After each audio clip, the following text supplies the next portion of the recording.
In a world of glitz and glam, flashing lights and screaming fans, most people are unaware of the war that rages behind the scenes.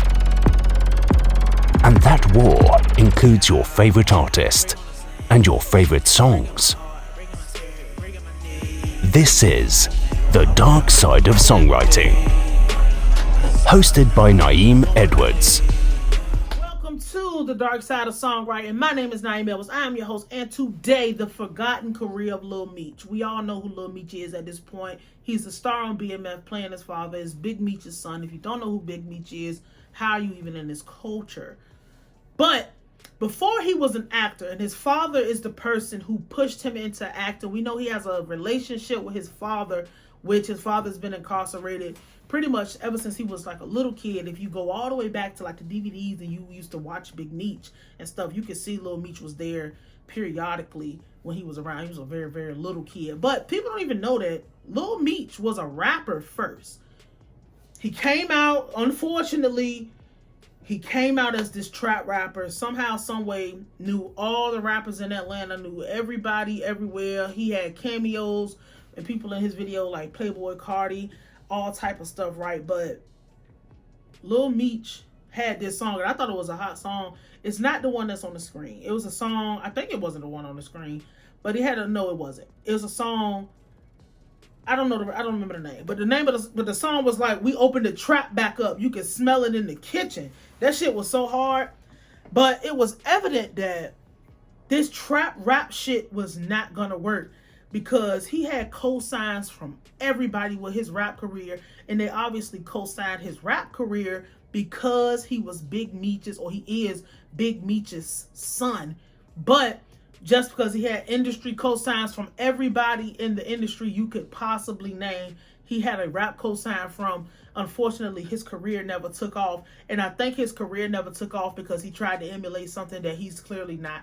I never thought to myself, from looking at this, even though he doesn't really talk much, he dresses terrible, but he doesn't talk much because he used to never really be a talker like that. He would just repost stuff, and you know, it comes with that fame, but you're Big Meech's son.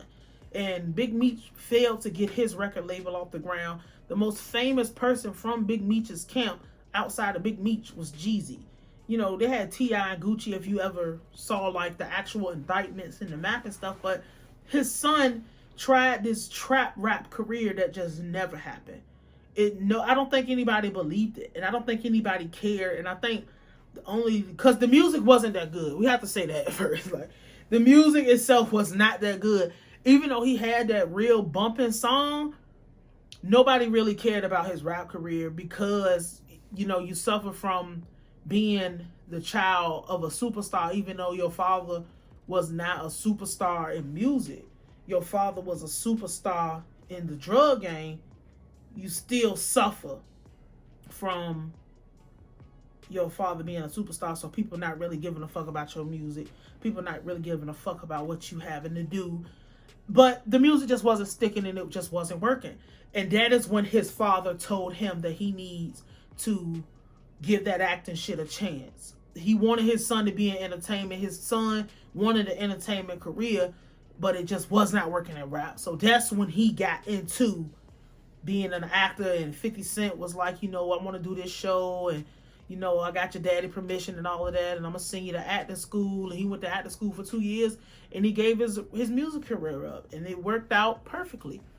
And that's all I was thinking about today, just the forgotten music career of Lil Meech. And it just didn't work out because it wasn't real.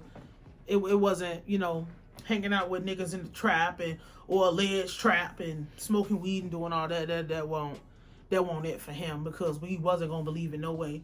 Because I find it hard to believe that you didn't grow up a pretty good life, even though your father was behind bars and stuff, and anything could have happened. You really could have been there, but that shit ain't work. He wouldn't do what he was supposed to do. So this was the shortest episode of Dark Side of Songwriting I probably have on the channel. My name is Nayim. I was on holla.